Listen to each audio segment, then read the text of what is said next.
So on Friday, Trump ordered nuclear submarines moved after a back and forth between a former Russian president, this guy here. So he actually announced this on Truth Social. This was on Friday the 1st at 12:53. This is what he was doing at 1 o'clock.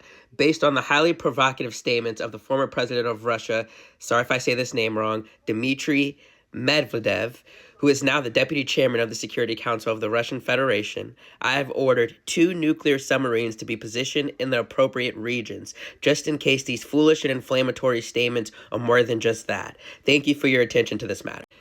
Now, you could be thinking a lot of things, but let's just say you think this response was reasonable between going back and forth with a former president of Russia on social media, Truth Social, Dmitry on Twitter. It's extremely rare for U.S. military to discuss the deployment and location of your submarine. So even if you did feel like this was needed, to put it on Truth Social is questionable, but okay, say you still agree with that. Hans Christensen of the Federation of American Scientists, hold on one second, the director of the Nuclear Information Project at the Federation of American Scientists. Again, this guy, keep in mind, you're agreeing that Trump should have been having this back and forth on social media with a former president, not current, and you're agreeing that he should be moving these submarines into proper position, and you're agreeing that he should be saying that on social media.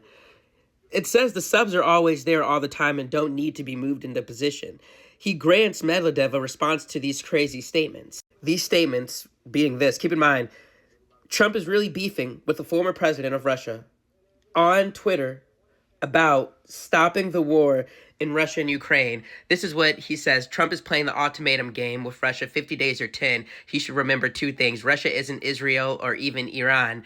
With this, I'm guessing he's mentioning with the 12-day war that, everything, you guys remember that. Trump bombed Iran, said he destroyed all their nuclear capabilities. Everyone said he didn't, whether you believe that or not. And then the war ended in 12 days. I guess this guy's saying that you're not going to be able to do that with Russia. Each new ultimatum is a threat and a step towards war, not between Russia and Ukraine, but with his own country. Don't go down the Sleepy Joe road. Now, this is over Trump saying last Tuesday that Russia will face tariffs in 10 days if no progress on ending the Ukraine war, if they're not able to start some ceasefire. Now, also keep in mind, you remember one of the things Trump ran on is being able to keep wars from starting and ending the wars already happening. He's saying this war, Russia and Ukraine, would have never happened, and he promised that he would end it in one day. I don't think anyone with a brain believed that. We all knew he was exaggerating, but I think we thought he could maybe do more to end it in 6 months. But no, he's now going towards saying, if you don't end the war with Russia, we're going to put tariffs on you.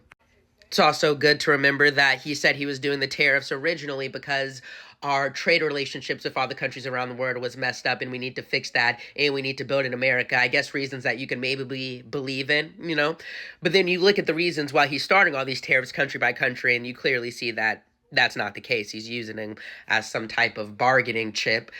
Doubt it works with Russia. This 10 days ends on Friday. I can almost guarantee you the war with Russia and Ukraine is not going to have a ceasefire on Friday, but maybe it does. Now, keep in mind, and I believe this, it's just signaling. It's not the beginning of some nuclear confrontation, and nobody reads it as such. And I would imagine the Russians don't either. But it's still weird, no? And then, of course, Putin on Friday, not involved in it at all, hoped for more peace talks, but the momentum of the war was in its favor. He made no reference to Trump's deadline, doesn't even care. And Trump, who is in the past touted good relationships with Putin, has expressed mounting frustration with the Russian leader, accusing him of bullshit and describing Russia's latest attacks on Ukraine as disgusting. So is this a sign of strength from Trump, or a sign of him just showing his major ego as usual and wanting to be perceived as being strong when he could be maybe just doing a lot of nothing in just social media? I don't know. Up to you guys. You let me know.